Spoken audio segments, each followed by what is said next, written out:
Hey everyone, welcome back to the channel. We're outside again. We're always outside. We like being outside. Today we got a project. We got our 2010 Silverado.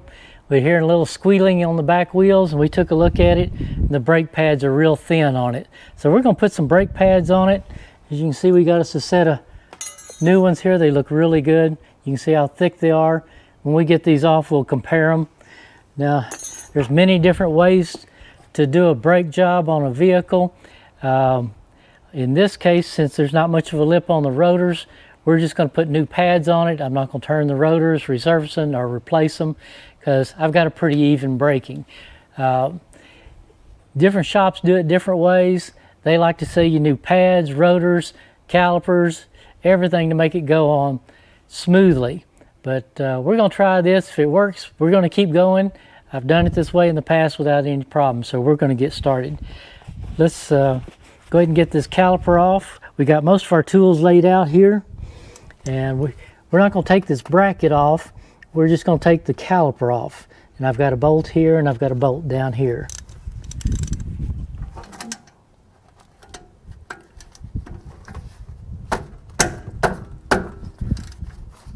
No, it's not real good for your hands to do that, but it works. So you can see I was spinning this nut here. So we got to hold that. That's a slide pin.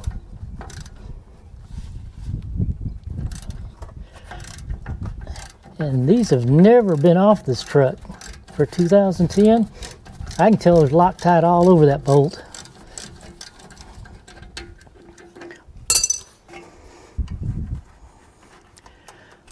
Yeah, look at all that yellow. That's Loctite from the dealer. All right, let's see if we can get the one on the bottom now down here.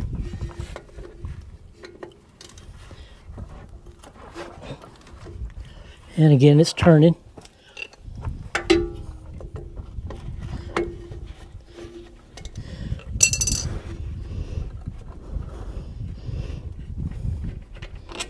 All right, got that bolt out.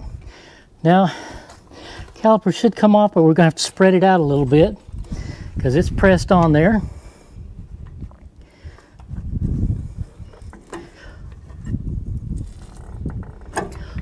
There we go. Let's break this side loose. Look at that. Got it right off. See, that's your piston. When you step on the brake, that piston comes out and squeezes those pads together. And that's how you stop. Let's get these pads off.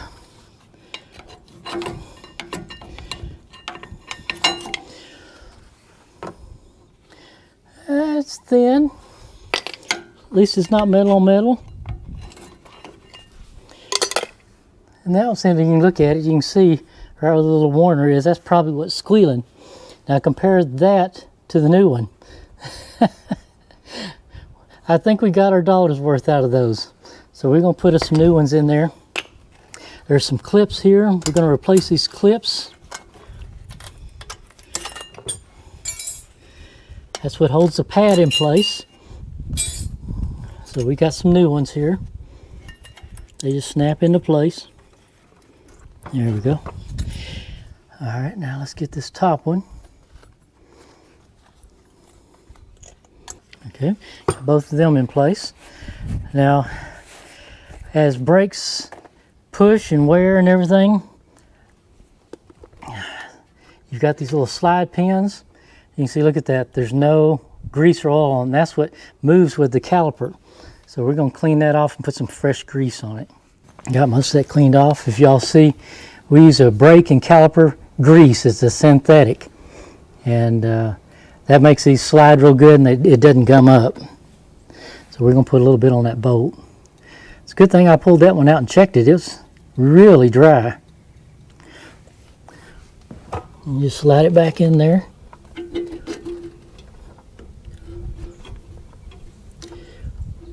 Looks like we're going to have to get us a boot for it. Let's see, this one had a little grease still on it. What happens if these don't slide freely, it locks up when you step on the brake. It applies the brake, and if these are locked up, they don't release. So your brake pads wear out quicker than normal. Okay, let's get the bottom one put back in. There we go. Moving like it's supposed to. That one's going to have a new rubber on it, so we'll have to get one of those. All right.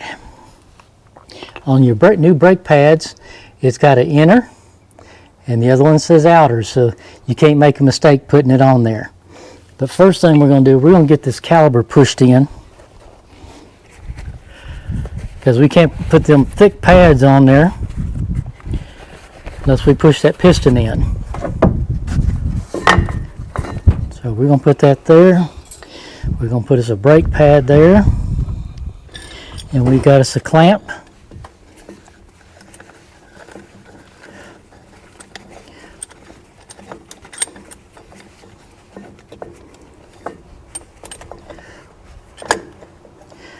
All right, and what we're doing is we're just going to apply a little bit of pressure, and we're going to push this piston in.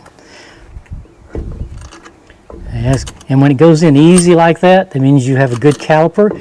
If it takes a lot of force and you can't push it in, then you'll need to replace your calipers.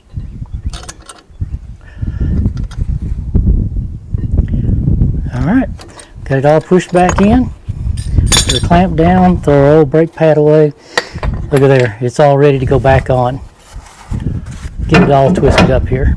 Okay, let's get our pads put back in place. Okay, as we said, this is the inner. So we're going to look at the inner over here. It's got a little circle there. Now I like to take and put me a little grease where that circle is, because what that does is it'll squeak if it rubs back and forth. Now I also like to put a little lubricant on these sliders. Now I live out in a very dusty environment. I may regret this, but we're going to try it and see. Alright, so this pad is ready to go on. This goes up against the piston side. So this is going to be the inner. So it's going to go like this. You got the shape like this. It goes with the rotor. You've got a little slot down here, and then one up here. There you go. And just push it in like that, up against the rotor. Okay. Now we've got our outer pad, and it says outer on it right there. And as you can see, where the bracket rubs right there, that's where we're going to put a little bit of grease.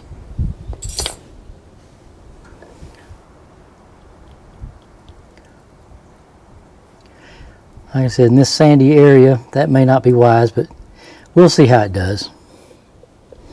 Alright, so we're ready to go. Now you make sure you put your pad side up against the rotor, not the metal. I've seen it a few times where the brakes say, well, I did all the brakes, but they're squealing. Well, yeah, you put one pad on backwards. It has to go on just like this. Put that down that little slide there, and you got one at the top, and it just pushes in. Couldn't be any easier than that. Alright, so now we're ready for our brake caliper to go back. So you can see the rotor still looks good. There's no big thick lip on it. And they do have a minimum on there that you can resurface them to, but nowadays on these rotors, the minimum is usually basically throwaway. So you just need to go ahead and buy new rotors. But my rotors still look pretty good, and as few miles as I drive a year, we're going to let it go like that. Okay, so you're going to wrap that around both those new brake pads you put on there. You're going to line it up there. Now, it had Loctite on both these bolts, so I'm going to put a little blue Loctite on this, because you don't want a bolt falling out on a brake. So you just put a little dab there. That keeps it from backing out. Okay, so let's get our first bolt in here. Let's get it lined up. There we go. Got one started. Now let's go down here on the bottom side.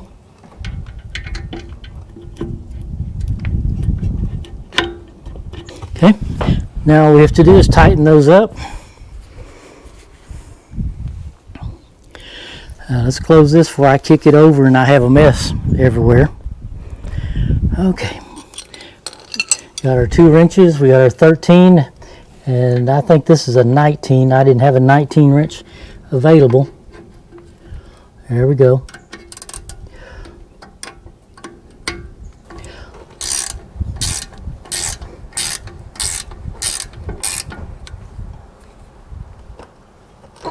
Okay, you want to get that good and snug. You don't want it coming off. Now let's try to do this bottom one. That way. All right. Okay. That's brakes put on one side. Now we got to do is duplicate it and put it on the other side. All right, now we're back up under the hood. Where were y'all a while ago? You missed it. I did the other brake side. All right, we got pads put on the rear back there. Both rotors look good. It should stop smooth. The next thing I like to do is I like to put fresh brake fluid in here. So we're gonna suck all this old brake fluid out. And one thing about brake fluid, do not get it on your paint. It will take it off down to the metal. So we're gonna suck all this old stuff out and put some fresh in there.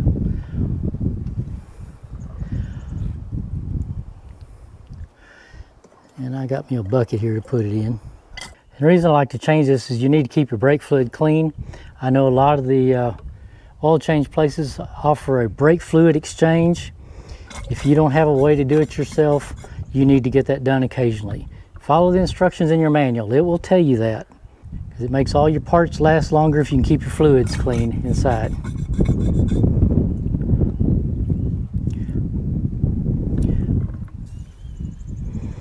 That's a pretty big master cylinder, isn't it?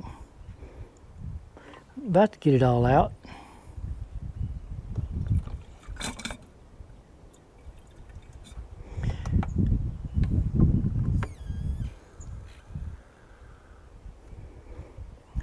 And your master cylinder has a min and max on it here. This is your minimum and your max of where you fill it back up to. All right, sound like we got most of it out. Okay, let's put the lid back on this because we sure don't want to spill that. And we do take these to the auto parts store.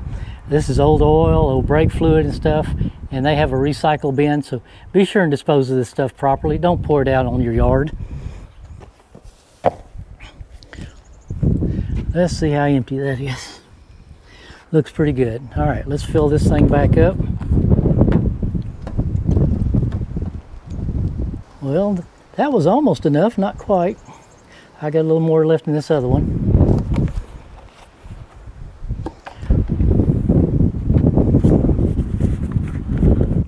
You can see the line right there filling up. We may run out of brake fluid before we get it totally full, but at least we'll be above the minimum. All right, now we're at the maximum. We got it totally full. Got us some fresh fluid in the system. Looks clean. I know there's old fluid down in the brake lines, but it'll circulate, it'll clean up. There we go, we're all set. All right, we're all done. All we gotta do now is put our tires on. Y'all know how to put tires on. I'm not gonna bore you with that. But we're gonna get these put together and then go to our next project this afternoon. We got a beautiful Texas day today. It is warm outside, great day to be outside doing things. So that's why we're trying to do some of these things that we're behind on. I've been behind on this truck for a while. I needed to do the brakes on it. I'm not going to tell you how long ago I bought the pads, but we needed to get them done. They were squealing. We didn't want it to damage our brake rotors. Anyway, we appreciate y'all watching. It's just a little video showing you some of the things we do during the day out here. I hope you're enjoying our farm. Thank you all the new subscribers that are subscribing to our channel. Hope y'all are enjoying our content. Please hit that like button and come back and see us. Thank you.